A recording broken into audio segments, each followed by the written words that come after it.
guys, what's up? Welcome back to my channel. In today's video, I'm going to share with you all my very quick, simple and effective evening skincare routine that I'm following this winters. So if you're interested to know more about this, then please keep on watching. Alright, so first I'm going to tie my hair as usual, just like every other time so that they don't come in the way.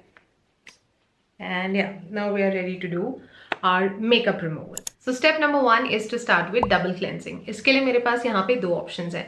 जिन दिनों मैं makeup नहीं करती, suppose मुझे सिर्फ morning का skin care remove करना है, sunscreen remove करना है, या मैं कहीं बाहर आई गई थी लेकिन मैंने मेकअप नहीं लगाया था, लेकिन दिन भर की ये जो सब धूल मिट्टी है या फिर सनस्क्रीन है, स्किन केयर है, जब मुझे सिर्फ वो रिमूव करना होता है और मुझे ज़रूरत नहीं लगती किसी हैवी क्लेंजिंग की, तो उन दिनों मैं ये वाला यूज़ करती हूँ और मैं ये आपको रिकमेंड भी करूँगी. This is the simple micellar gel wash. This is very good for the people जिनको डर्मेटाइटिस का प्रॉब्लम है या एक्सेसिवली ड्राई स्किन है, एक्जिमा प्रोन स्किन है, जिनकी स्किन पे रैशेस, रेडनेस, इरिटेशन बहुत जल्दी आ जाते हैं और इसलिए वो किसी भी तरह के क्लेंजिंग बाम्स और ऑयल्स यूज़ करने से हेजिटेट करते हैं. तो फिर आपके लिए ये वाला ऑप्शन बहुत अच्छा रहेगा. 100% सोप फ्री है, इसमें कोई irritants, colour, perfume, none of that bad stuff is there and this does work really effectively also. But on the days when I have put on makeup, जैसे कि आज मैंने लगाया है, तो इसको रिमूव करने के लिए मैं यूज़ करती हूँ डीकंस्ट्रक्ट का सूदिंग क्लेंजिंग बाम. ये वाला बहुत जेंटल है फॉर्मूला में और बहुत हाइड्रेटिंग है. जैसे आजकल विंटर का टाइम है, वैसे ही स्किन बहुत ड्राई हो चुकी है, तो ऐसे में अगर आप कोई ऐसा क्लेंजिंग बाम प्रेफर करते हैं जो स्किन को उसके नेचुरल ऑयल से डिप्राइव नहीं कर दे, उसको ड्यूई और मॉइस्चराइज्ड फील दे, तो ये वाला बहुत इफेक्टिवली मेकअप भी रिमूव कर देगा. इससे आईज में कोई स्टिंगिंग सेंसेशन भी नहीं होती है और इसका फॉर्मूला सुपर्ब है. It is very very budget friendly also. They have used 0.1% bisabolol and 1% oats oil which is excellent for your skin barrier. तो लगभग इतनी क्वांटिटी मैं लेती हूँ जब मुझे मेकअप रिमूव करना होता है और इसको पहले मैं अपनी फिंगर टिप्स में अच्छे से वार्म कर लेती हूँ. Now I am going to just pat it on my skin. जहाँ जहाँ पे फाउंडेशन है, कंसीलर है,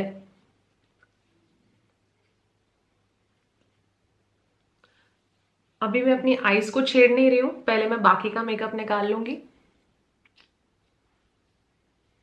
now my lips. So even though it might look very aggressive to you guys, like the motion that I'm using, but I'm using very gentle motions right now. Eyeshadow, highlighter, everything has been melted very nicely with such least effort. और अब जब मेरा पूरा makeup निकल जाता है तो last में मैं बिल्कुल इतना सा ड्रॉप लेती हूँ सिर्फ मेरे आईलिड्स के लिए, और मैं एकदम से रगड़ना नहीं शुरू कर देती, नहीं तो वो फैल जाएगा, आंखों में घुस जाएगा. तो मैं इसको नीचे की तरफ आंख बंद करके इस तरह से निकालती हूँ. इस तरह से करने से मेरा मस्कारा भी निकल जाता है. And this way the eye makeup will not get into the eyes also.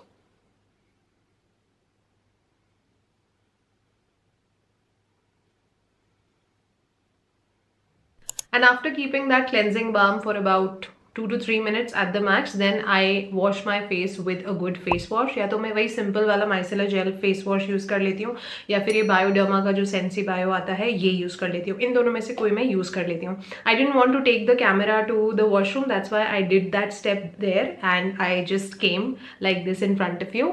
Now I am just wiping off my face by डैबिंग.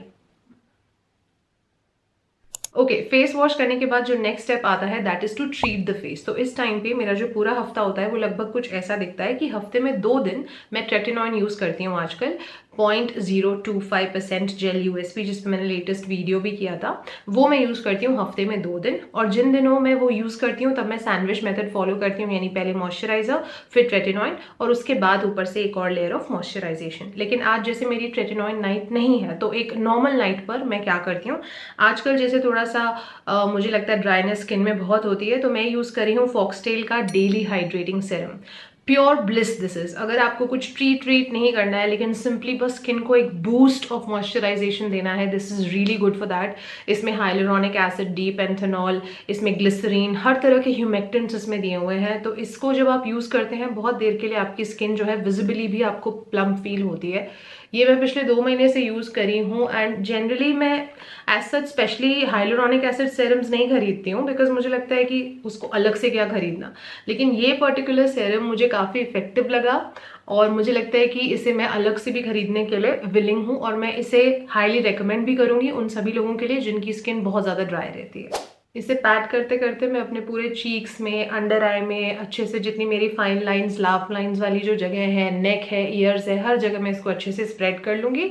उसके बाद मैं वेट करती हूँ ऑलमोस्ट 2 मिनट्स। नेक्स्ट स्टेप आता है अंडर आई क्रीम। जो लोग मुझे काफ़ी टाइम से जानते हैं वो जानते हैं कि मैं मेरी जो अंडर आई रिलेटेड प्रोडक्ट्स वाली जो रूटीन होती है उसमें बहुत ज़्यादा रेगुलर नहीं हूँ। I am not one of those people जो कि साल के 365 दिन कोई अंडर आई क्रीम या सेरम लगाने के फेवर में रहते हैं, लेकिन कभी कभी मैं लगाती भी हूँ प्रोडक्ट्स टेस्ट आउट करने के लिए। तो आजकल जो मैं ट्राई करी हूँ इज मूडी का 7D hydro burst moisture magnet under eye serum. इसका फॉर्मूला मुझे बहुत अच्छा लगा था और रिव्यूज़ भी बहुत अच्छे थे, तो मैंने सोचा मैं ट्राई करती हूँ। आगे ऐसे एक थोड़ी सी टिप दी होती है इसमें, और जिससे कि जब आप इसको हल्के से रोल करते हुए लगाते हैं तो प्रेशर बिल्कुल फील नहीं होता और बिल्कुल ठंडा ठंडा सा कूलिंग सेंसेशन फील होती है। इसमें हाइलुरोनिक एसिड है, पेप्टाइड्स है, सारी ऑब्वियसली अच्छी चीज़ें हैं, तो I don't see any harm in using that. बस मैं बहुत ज़्यादा ओवरबोर्ड नहीं होती हूँ, 5-6 बार इधर और 5-6 बार उधर, और वो भी मैं बहुत ज़्यादा आँख के पास नहीं जाती हूँ। एंड या दैट्स इट। नेक्स्ट स्टेप आता है लिप केयर। तो इसके लिए आजकल जो मैं ट्राई कर रही हूँ इस दिस मिनिमलिस्ट का L ascorbic 8% lip treatment balm, क्योंकि बहुत से लोग पूछते रहते हैं कि लिप पिगमेंटेशन को ट्रीट करने के लिए कोई इफेक्टिव लिप बाम बताओ। तो आजकल मैं ये वाला ट्राई कर रही हूँ क्योंकि ये काफ़ी पोटेंट है और मुझे इसको यूज़ करके भी समहाउ ऐसे लगता है कि जैसे ये वर्क कर रहा है शायद। It might be too early for me to speak about it right now, but I do sense कि कुछ हल्का बहुत फर्क जरूर आया है, क्योंकि एक तो 8% का एस्कॉर्बिक एसिड अच्छा खासा कॉन्सेंट्रेशन होता है। जब आप इसको लगाएंगे ना तो हल्की हल्की आपको वार्म टिंगलिंग सेंसेशन होगी, एक हल्का सा एक वार्म सा आपको फील होता है। एंड प्लीज गलती से भी आप इसको टेस्ट मत कर लेना अगर आप लिप स्मैक करते हैं या लिप लिकिंग करते हैं, you are just going to gross out because बहुत ही खराब सा इसका फ्लेवर है। I guess that's because of the ascorbic acid of course. So I am going to take it and right now मेरे lips जलने शुरू हो गए हैं हल्के हल्के। इसे हम लगाएंगे and that's it.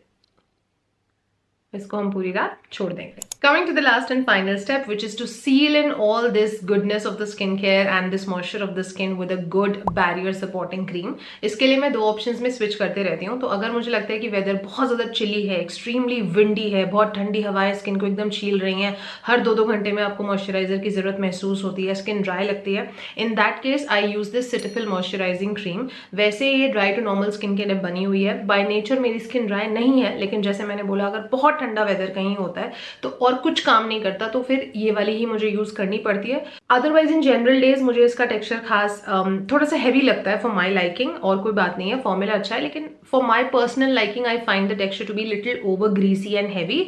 But this definitely does work for people जिनकी स्किन एक्सट्रीमली ड्राई होती है, जिनकी skin bar bar peel of होती रहती है, तो उन दिनों पर मैं ये लगाती हूँ। लेकिन अभी आजकल जैसे मैं हैदराबाद में हूँ, बहुत ज़्यादा ठंड भी नहीं है, तो अब मैं जो दूसरा ऑप्शन यूज़ कर रही हूँ जो आजकल काफ़ी पसंद कर रही हूँ is this simple restorative rich cream with 22% ceramide boosters in Cica. This is such a beautiful product. I think इस पूरे साल मैंने जितने भी products यूज़ करे हैं बैरियर रिपेयर के हिसाब से, उसमें सबसे ज़्यादा मुझे यही वाला पसंद आया है।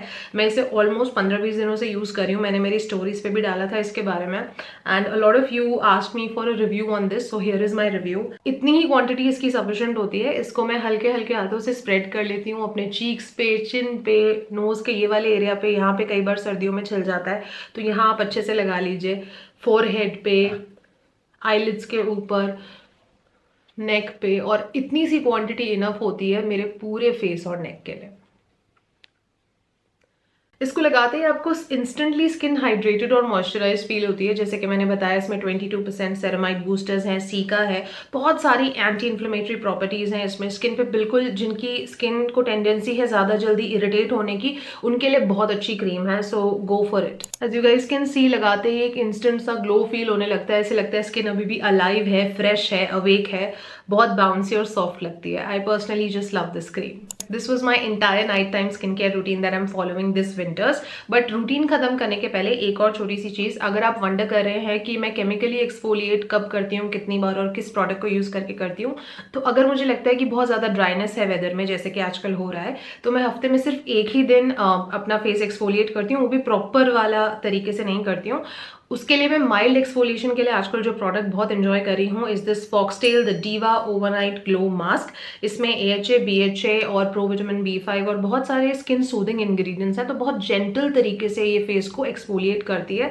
तो आजकल मैं ये वाली लगा रही हूँ, हफ्ते में एक दिन करती हूँ, सिर्फ 10 मिनट के लिए छोड़ देती हूँ।